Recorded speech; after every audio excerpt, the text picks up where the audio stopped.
Sheldon అనే 7 ఏళ్ల పిల్లవాడు స్కూల్లో గ్రేడ్‌లన్నీ జంప్ చేసి డైరెక్ట్‌గా హై స్కూల్‌కొచ్చేస్తాడు. వాళ్ళ క్లాస్ అమ్మాయిలు షెల్డన్‌ని చూసి అరే! ఎంత క్యూట్‌గా ఉన్నాడు. ఎవరీ పిల్లాడని చెప్పి దగ్గరికి తీసుకుంటూ ఉంటే, కానీ షెల్డన్‌కి మాత్రం ఆ ఊపిరాడని ఫీలింగ్ నచ్చదు. ఎందుకంటే మనోడు చాలా తెలివైనవాడు. వాళ్ళ అమ్మకు కూడా అదే భయం. వాళ్ళ అబ్బాయిని ఎక్కడ బుల్లీయింగ్ చేస్తారేమో అని. అందుకే ప్రతిరోజు క్లాస్‌లోకి ఎంటర్ అయ్యే ముందల షెల్డన్ ఒకవేళ నిన్నెవరైనా ఇబ్బంది పెడితే ఏం చెప్తావు అని అడగంగానే మా నాన్న ఫుట్‌బాల్ కోచ్, ఇంకా మా అన్నయ్య ఫుట్‌బాల్ ప్లేయర్ అని చెప్తాడు.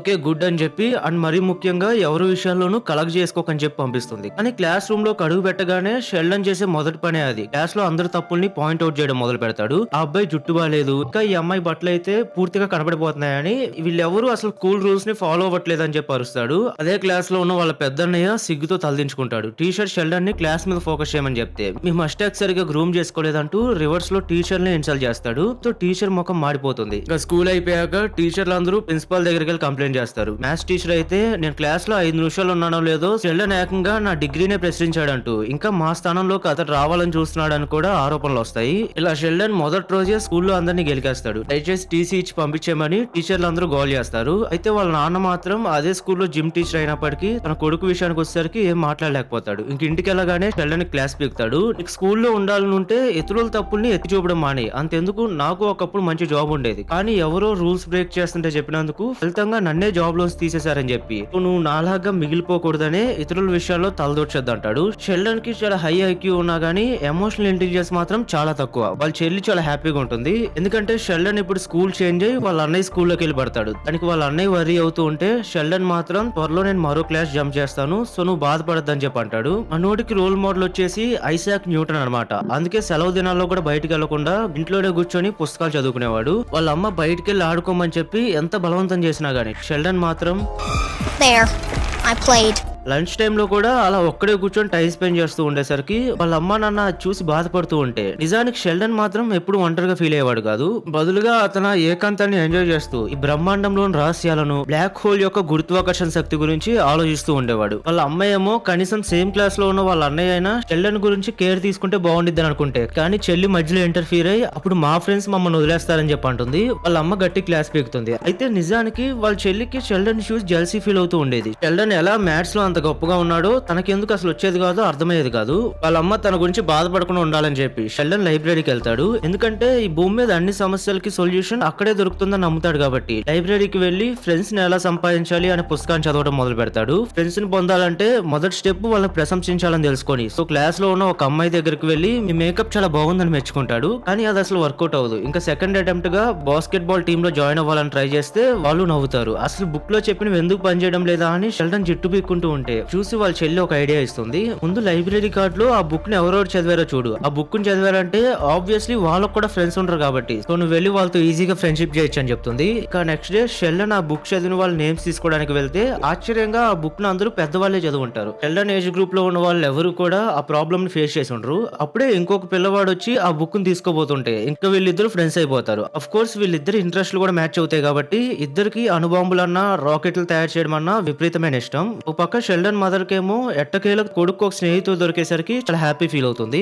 ఇంకా స్నేహితుడిని వాళ్ళ ఇంటికి తీసుకెళ్ళినప్పుడు వాళ్ళు రాకెట్ బిల్డ్ చేస్తుండగా అకస్మాత్తుగా FBI వచ్చింది. ఈ అబ్బాయి యురేనియం ఆర్డర్ చేశాడని, సో అతను టెర్రరిస్ట్ ఏమో అనుకుంటారు. వాళ్ళ అమ్మ నాన్న షాక్ అవుతారు. ఒక 7 ఏళ్ల పిల్లవాడు చర్చ్ లో పాస్టర్ తో గొడవ పెట్టుకుంటాడు. అసలు ఈ ప్రపంచంలో భగవంతుడే లేడని షెల్డన్ నమ్మితే, కానీ ప్రీస్ట్ మాత్రం న్యూటన్, ఐన్స్టైన్ లాంటి పెద్ద పెద్ద సైంటిస్టులే దేవుడిని నమ్మారని అంటాడు. ఇది విన్న షెల్డన్ కి ఏం అర్థం కాదు. మరి అలాంటప్పుడు డార్విన్ ఎవల్యూషన్ థియరీ తప్ప అని అడిగితే, ఇప్పుడు లైన్ లోకి వచ్చావంటూ తెలివిగా టాపిక్ డైవర్ట్ చేస్తాడు. అయితే ఇంటికి వచ్చాక వాళ్ళ నాన్నకి హార్ట్ అటాక్ రావడంతో వాళ్ళ అమ్మ హాస్పిటల్ కి తీసుకెళ్తుంది. పిల్లల్ని చూసుకోవడానికి వాళ్ళ అమ్మమ్మను అక్కడికి పిలిపిస్తుంది. హాస్పిటల్ కి వెళ్ళిన వాళ్ళ అమ్మ పిల్లలు ఎలా ఉన్నారని ఫోన్ చేస్తే నా కంట్రోల్ లోనే ఉన్నారు, నువ్వేం వర్రీ అవ్వకని చెప్తుంది. డిన్నర్ అయిన తర్వాత షెల్డన్ వాళ్ళ అమ్మమ్మ కార్డ్స్ గేమ్ ఆడుతూ ఉంటే అప్పుడు ఆమె కావాలనే ఎక్స్ప్రెషన్ సరిగ్గా పెట్టకుండా షెల్డన్ ఎక్కువ అమౌంట్ బిట్ చేయగానే షో కొట్టేస్తుంది. అది చూసి షెల్డన్ షాక్ అవుతాడు. మరి ఫేస్ ఎందుకు అలా పెట్టారని అడిగితే మనిషి మొహంలో కనిపించేది ఎప్పుడు గుండెల్లో ఉన్నది కాదని చెప్తుంది. షెల్డన్ కి ఆ లెసన్ కొత్తగా అనిపిస్తుంది. అఫ్ కోర్స్ తెలివితేటలు ఎక్కువే ఉన్నప్పటికీ బట్ ఎమోషనల్ ఇంటెలిజెన్స్ మాత్రం చాలా తక్కువ.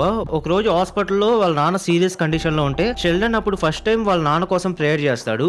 ఆ క్షణంలో దేవుణ్ణి నమ్మాలనుకుంటాడు. అప్పుడే వాళ్ళ అమ్మ ఐసీయూలోంచి వచ్చి సర్జరీ సక్సెస్ అయింది, నాన్నకి ఇంకే భయము లేదని చెప్పడంతో షెల్డన్ ఒక్కసారిగా హ్యాపీ ఫీల్ అవుతాడు. అప్పుడు దేవుడి మీద గౌరవం మరింత పెరుగుతుంది. సైన్స్ వాస్తవం అయితే దేవుడు విశ్వాసం అని, మేబీ సైన్స్ కి ఎండ్ పాయింటే దేవుడు అయ్యుండొచ్చని నమ్ముతాడు. తర్వాత రోజు చర్చ్కి వెళ్ళినప్పుడు జీసస్ పుట్టిన 4 4 రోజులకి ఆయన సూర్యుడిని సృష్టించాడని చెప్తే, మరి మొదటి 3 రోజులు కాంతి ఎలా వచ్చిందని ప్రశ్నిస్తాడు. దేవుడే కాంతి అని అంటాడు. సో దేవుడు ఫోటానా అని అడిగితే, లేదు ఫోటాన్లను సాధ్యం చేసిన వాడే దేవుడు అని అంటాడు. ఆ ఆర్గ్యుమెంట్ ఇంకా పెరగక ముందే వాళ్ళ నాన్నకి హార్ట్ అటాక్ వచ్చినట్టు నటించి షెల్డన్ అక్కడి నుంచి బయటకు తీసుకెళ్లిపోతారు. 7 ఏళ్ల విద్యావంతుడు గ్రేడ్లను దాటేసి డైరెక్ట్ గా హై స్కూల్ కి వచ్చేసాడు. క్లాస్మేట్స్ అందరూ షెల్డన్ ని బాగా ఇష్టపడతారు. క్యూట్ గా ఉంటాడని అయితే కాదు కానీ స్టాటిస్టిక్స్ ఉపయోగించి వాళ్ళ స్కూల్ రగ్బీ టీం ని చాలా సార్లు విన్ అయ్యేలా చేశాడు. ఆ రోజు షెల్డన్ ఫ్యామిలీ అంతా టీవీలో రగ్బీ మ్యాచ్ చూస్తూ ఉన్నప్పుడు సాధారణంగా రగ్బీ ఆనవాయితీ ప్రకారం 4వ రౌండ్ లో ప్లేయర్స్ బంతిని వదిలేస్తారు కదా, కానీ షెల్డన్ స్టాటిస్టికల్ గా చూస్తే ఆ నిర్ణయం తప్పని. 4వ రౌండ్ లో బాల్ వదిలేస్తే ప్రత్యర్థి టీం గెలిచే అవకాశం 90% ఉంటుందని, కానీ బాల్ వదలకుండా పోరాడితేనే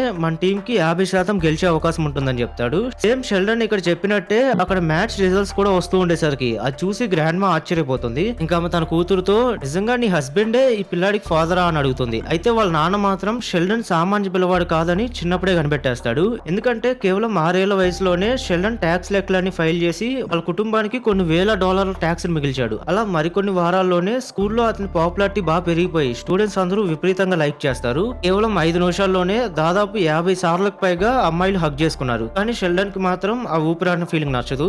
ఒకరోజు ఎగ్జామ్ లో సమయం ఆదా చేయడానికి డైరెక్ట్ గా ఆన్సర్స్ రాసి వచ్చేస్తాడు. ఆ ప్రాబ్లమ్ ని ఎలా సాల్వ్ చేశాడో రాయకుండా కేవలం ఆన్సర్స్ మాత్రమే ఎక్కించి వచ్చేసరికి అఫ్ కోర్స్ అవి కరెక్ట్ అయినా గానీ టీచర్ కేవలం బి గ్రేడ్ మాత్రమే వేస్తాడు. షెల్డన్ కథ నచ్చదు, కానీ గట్టిగా మాట్లాడితే టీచర్ కి ఏం రాదని తెలుసు కాబట్టి సో ఇంక ఇలాంటి చిన్న చిన్న విషయాలు పట్టించుకోవడం మానేసి అతని గోల్ అయిన రాకెట్ల మీద కాన్సన్ట్రేట్ చేయడం మొదలు పెడతాడు. చివరికి యూనివర్సిటీ ప్రొఫెసర్లకే లెక్చర్లు ఇవ్వడం ప్రారంభిస్తాడు. షెల్డన్ రాకెట్ రికవరీ సిద్ధాంతం. ఒక 7 ఏళ్ల స్కూల్ పిల్లవాడు స్పేస్ ఎక్స్ లో వర్క్ చేసే ప్రొఫెసర్లకే క్లాస్ చెప్తాడు. అతని మ్యాథ్స్ ను ఉపయోగించి రాకెట్ రికవరీ థియరీని డెమోన్స్ట్రేట్ చేస్తుంటే అతను ముందు ప్రొఫెసర్ కూడా ఒక సాధారణ విద్యార్థిలా మారిపోయాడు. ఎలాన్ మస్క్ కూడా తర్వాత ఐడియాని ఇంప్లిమెంట్ చేసి ప్రపంచంలోనే అత్యంత ధనవంతుడిగా మారిపోతాడు. అసలు ఇదంతా ఎక్కడ మొదలైందనేగా కొన్ని రోజుల క్రితం స్పేస్ ఎక్స్ నుంచి ఓ ప్రొఫెసర్ వచ్చి వాళ్ళ స్కూల్ గెస్ట్ గా వచ్చినప్పుడు రాకెట్ లాంచ్ చేసిన ప్రతిసారి మేము కొన్ని కోట్ల డాలర్లు నష్టపోతున్నామని ఆ ప్రొఫెసర్ చెప్పడంతో ఆ రాకెట్లను రికవరీ చేసుకోవచ్చు కదా అని ప్రశ్నిస్తాడు. ప్రొఫెసర్ అది టెక్నికల్ గా సాధ్యం కాదని అంటే అసలు ముందర ప్రయత్నించారా అని నిలదీస్తాడు. కావాలంటే నేను మీకు సహాయం చేస్తాను అనడంతో ప్రొఫెసర్ ఆ పిల్లాన్ని క్యూట్ గా చూసి మ్యాథ్స్ చాలా కాంప్లికేటెడ్, ఇది నీకు ఇప్పుడు అర్థం కాదులే అని చెప్పి నవ్వేసి వెళ్ళిపోతాడు.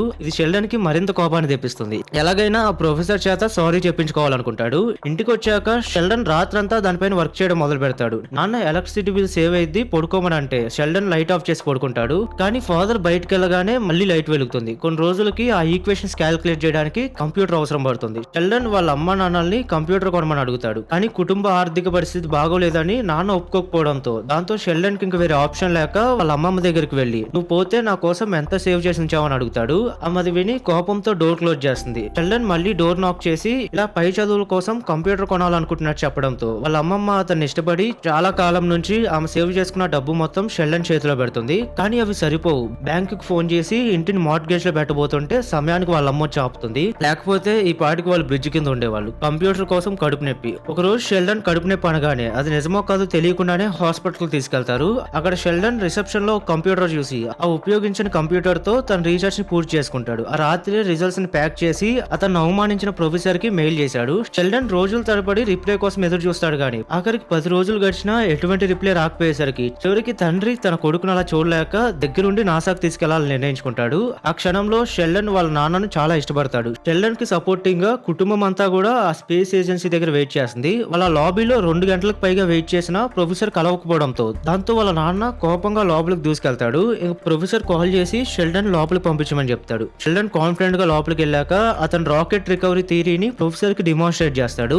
ఇక్కడ రాకెట్ ఎంత ఎత్తులో ఉన్నప్పుడు బూస్టర్స్ ని అంటే ఇంజిన్ ని బూస్ట్ చేసి టార్క్ ఉపయోగించి రాకెట్ ని 180 డిగ్రీస్ డైరెక్షన్ మార్చాలని, అప్పుడు మనం ఆ రాకెట్ ని మళ్ళీ సేఫ్ గా ఓషన్ లో పడేలా చేయొచ్చు అని చెప్తాడు. ప్రొఫెసర్ అసలు నమ్మలేకపోతాడు. ఇది 7 ఏళ్ల పిల్లాడు రాశాడా అని ఆశ్చర్యపోతాడు.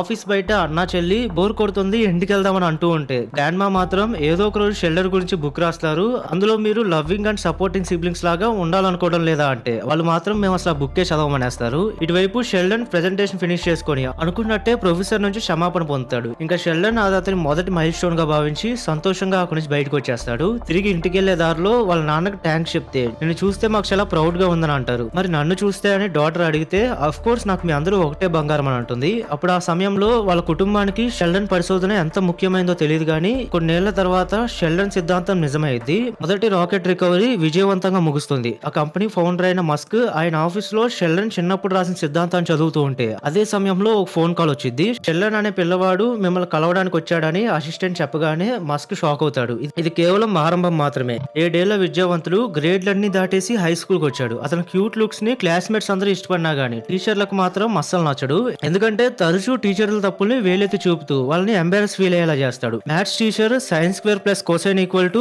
1 అని అనగానే షెల్డన్ వెంటనే హ్యాండ్ రైజ్ చేస్తాడు. నాకు ఇప్పుడు మిమ్మల్ని ఎంబారస్ చేయడం ఇష్టం లేదు, సో అది కరెక్టో కాదో మీరే ఒకసారి ఆలోచించుకోండి అంటాడు.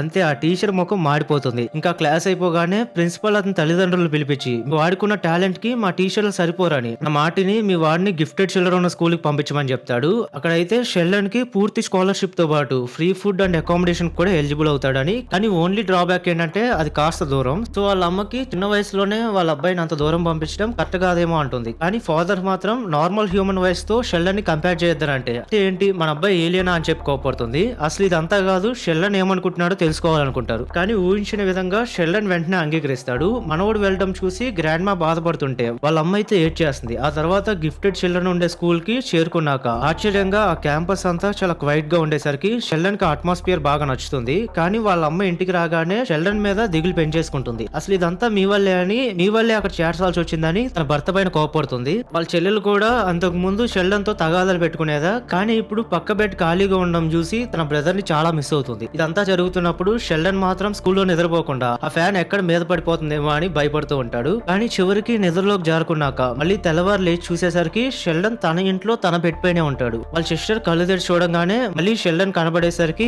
ఆనందంతో మీదకు దూకేస్తుంది. యాక్చువల్ గా రాత్రికి రాత్రే వాళ్ళ నాన్న కారులో వెళ్లి షెల్డన్ ఇంటికి తీసుకొచ్చేస్తాడు. అలా తమ పిల్లాడిని మళ్ళీ పాత స్కూల్లోనే జాయిన్ చేస్తారు. కొన్ని రోజులకి షెల్డన్ 9 ఏళ్ల వయసులోనే కాలేజ్ లోకి అడుగు పెడతాడు. ఇది పెద్ద వార్తగా మారి అన్ని టీవీ ఛానల్స్ అతను ఇంటర్వ్యూ చేయడానికి వస్తారు. ఇంటర్వ్యూ ఇచ్చే షెల్డనే కామ్ గా ఉంటే, కానీ అతను అన్న చెల్లి మాత్రం ఎగ్జైట్ అయిపోతూ షెల్డన్ చెల్లి సంతోషంతో నేను గ్రాడ్యుయేట్ అవ్వబోతున్నా అని చెప్తుంది. రిపోర్టర్ అది విని షాక్ అయ్యి ఓహో ఒకే కుటుంబంలో ఇద్దరు మేధావులు ఉన్నారుగా అన్నట్టు అంటూ ఉంటే, కానీ తను నేను ఎలిమెంటరీ స్కూల్ నుంచి గ్రాడ్యుయేట్ అవ్వబోతున్నా అని చెప్పి చిన్నపిల్ల పాట పాడుతుంది. మరోపక్క పెద్దన్నయ్య ఏమో ఇంకో స్టెప్ ముందుకు వేసి నెమ్మదిగా రిపోర్టర్ తో మాట కలుపుతూ కొంచెం మీ కాంటాక్ట్ నెంబర్ ఇస్తారా అని అడుగుతాడు. ఇంకా చివరికి ఆ న్యూస్ ఛానల్ వాళ్ళు ఓన్లీ షెల్డన్ అను అతని పేరెంట్స్ ని మాత్రమే ఇంటర్వ్యూ చేస్తారు. కానీ షెల్డన్ ఎందుకో అప్సెట్ గా కనబడతాడు. రిపోర్టర్ హై స్కూల్ నుంచి మీరేమైనా మిస్ అవుతున్నారా అని అడిగితే షెల్డన్ అలాంటిదేం లేదని, నేను హై స్కూల్లో కేవలం కొన్ని రోజులు మాత్రమే ఉన్నానని చెప్తాడు. బట్ ఆ కొన్ని రోజులకే నా పైన చాలా ప్రెషర్ పెట్టేసి నా తల్లిదండ్రులు, నా స్కూల్, ఈ సొసైటీ నన్ను ఎంతో ఒత్తిడికి గురి చేశారని, ఇంకా ఎంత ఎక్కువ మాట్లాడుతుంటే అంత ఎక్కువ ఎగ్జైట్ అయిపోతూ నేను తెలివైన వాడినే కానీ అలాగే చిన్నపిల్లవాడిని కూడా అని చెప్పి ఏడ్ చేయడంతో చివరికి ఆ ఇంటర్వ్యూని తొందరగా ముగించాల్సి వస్తుంది. తర్వాత గడిచిన కొన్ని రోజుల్లో షెల్డన్ కాలేజ్ లో ఒక పార్ట్ టైం జాబ్ చూసుకుంటాడు. ఈలోగా వాళ్ళ చెల్లికి మొదటిసారి పీరియడ్స్ రావడంతో తండ్రి చాలా టెన్షన్ పడిపోతూ ఏ ప్యాడ్స్ తీసుకోవాలో అర్థం కాక సతమతం అయిపోతూ ఉంటే అక్కడే వర్క్ చేస్తున్న లేడీ అతనికి సరైన తీసిస్తుంది. అది తీసుకెళ్లి వాళ్ళ కూతురుకి ఇస్తాడు. ఇచ్చి నువ్వేం భయపడకు, ఇది ప్రతి అమ్మాయి లైఫ్ లో జరిగే ఒక కామన్ థింగ్ అంతే అని చెప్పి మోటివేట్ చేస్తూ ఉంటాడు. కానీ కూతురు మాత్రం ఆ విషయం నాకు తెలుసులే అని చెప్పి ముందర నీకు హెల్ప్ చేసిన ఆ లేడీకి వెళ్లి హగ్ ఇచ్చి రావాలని చెప్పి వెళ్తుంది. వాళ్ళ కూతురు ఎమోషనల్ ఇంటెలిజెన్స్ చాలా ఎక్కువ, కానీ షెల్డన్ కి మాత్రం చాలా తక్కువ. స్కూల్ అయిపోగానే పార్ట్ టైమ్ గా ట్రైన్ మ్యూజియం లో వర్క్ చేస్తూ ఉంటాడు. అయితే షెల్డన్ ఆ జాబ్ ని చాలా సీరియస్ గా తీసుకొని అవసరం ఉన్నా లేకపోయినా వచ్చిన ప్రతి కస్టమర్లకి ట్రైన్స్ గురించి వివరిస్తూ ఉంటాడు. కొన్నిసార్లు కస్టమర్లు కేవలం టాయిలెట్ ఉపయోగించుకోవడానికి మాత్రమే వచ్చేవారు. అయినప్పటికీ అతడు 1928 నుంచి ట్రైన్స్ ఎలా రూపాంతరం చెందుతూ వచ్చాయో చెప్తూ ఉంటాడు. ఇంకా మనోడు ఊపందుకోబోతూ ఉంటే ఆ కస్టమర్ ఆపమంటాడు. ఇక్కడ నేను ఒక్క సెకండ్ కూడా ఆపుకోలేను, మర్యాదగా నన్ను టాయిలెట్ కి వెళ్ళనివ్వమని చెప్పంటే అప్పుడు కూడా మా టాయిలెట్స్ ట్రైన్స్ లో ఉండేలా సాధారణంగా డిజైన్ చేయబడ్డాయని చెప్తూ ఉంటాడు. అంతేకాదు సేమ్ స్కూల్లో చేసినట్టే ఇక్కడ కూడా కస్టమర్ల తప్పుల్ని పబ్లిక్ లో ఎత్తి చూపేవాడు. దాంతో ఆ మ్యూజియం ఓనర్ చాలా ఇబ్బంది పడి షెల్డన్ ఉద్యోగంలో తీసేస్తాడు. షెల్డన్ కి ఏం అర్థం కాదు. ఎందుకు నా నాలెడ్జ్ సరిపోలేదా అని అంటే నాలెడ్జ్ ఉండటం గొప్పే, కానీ అది అన్ని వేళ చూపించాల్సిన అవసరం లేదంటాడు. షెల్డన్ కి అర్థం కాకపోయేసరికి ఇలా చూడు, నాలెడ్జ్ అంటే బ్యాలెన్స్. మంచి ఇంజనీర్ ఎప్పుడు సరైన మొత్తంలో నీటిని వాడతాడు, తక్కువ వాడకూడదు ఎక్కువ వాడకూడదు అని చెప్తాడు. అసలు ఆయన చెప్పాలనుకున్నది ఏంటంటే ప్రతి ఆడియన్స్ నేర్చుకోవాలన్న ఆసక్తి చూపరని, కొందరు సరదాకు కూడా వస్తారు, వాళ్ళకి ఎక్కువ వివరించాల్సిన అవసరం లేదు, అండ్ ముఖ్యంగా ఇతరుల తప్పుల్ని పబ్లిక్ లో ఎత్తి చూపాల్సిన అవసరం కూడా లేదని అంటాడు. కానీ షెల్డన్ కి ఇవేమి తెలియవు. స్కూల్లో టీచర్ తప్పు చేసినా నేను ఇలాగే సూటుగా ఎత్తి చూపేవాడినని ఇక్కడ కూడా అదే చేస్తున్నా అంటాడు. అలా షెల్డన్ జాబ్ కోల్పోతాడు. కానీ ఎందుకు కోల్పోయాడో ఇప్పటికీ గ్రహించలేకపోతాడు. గ్రాండ్ మాకి ఈ విషయం చెప్తే అప్పుడు గ్రాండ్ మా కూడా జనాలు అన్ని వేళ కొత్తవి నేర్చుకోవాలనుకోరని చెప్తుంది. ఇది షెల్డన్ ని మరింత గందరగోళానికి గురి చేస్తుంది. ఏంటి నేర్చుకోవడం అంటే ఆకలి దాహం లాగా కాదా, నాకైతే ఎప్పుడు కొత్తవి నేర్చుకోవాలని ఉండిద్దని, సో నువ్వు తప్పు చెప్తున్నావు అంటాడు. షెల్డన్ ని తప్పని నిరూపించడానికి గ్రాండ్ మా ఒక సూదిదారం బయటికి తీస్తుంది. ఆమె షెల్డన్ కి స్వెటర్ అల్లడం నేర్పించడానికి ప్రయత్నిస్తుంది. సాధారణంగా యువకులు దీన్ని అంత ఇష్టపడరు కదా అని గ్రాండ్ మా అనుకుంటే, కానీ షెల్డన్ మాత్రం దాన్ని కూడా ఎంతో ఆసక్తిగా నేర్చుకుంటూ ఇంటికి వచ్చే వరకు కూడా ఆ స్వెటర్ అల్లడం గురించి అడుగుతూనే ఉంటాడు. దాంతో ఆమెకి ఇంకా విసుగొచ్చి ఇంట్లోకెళ్ళి డోర్ వేసేసుకునేది. ఇలా షెల్డన్ చిన్నతనం మొత్తం ఎన్నో ఆసక్తికర సంఘటనలతో నిండిపోయింది. ఏదైనా అతని అసామాన్య మేధస్సుకు తగ్గట్టే అతని జీవితంలో ప్రతి ఘటన ప్రత్యేకమైంది.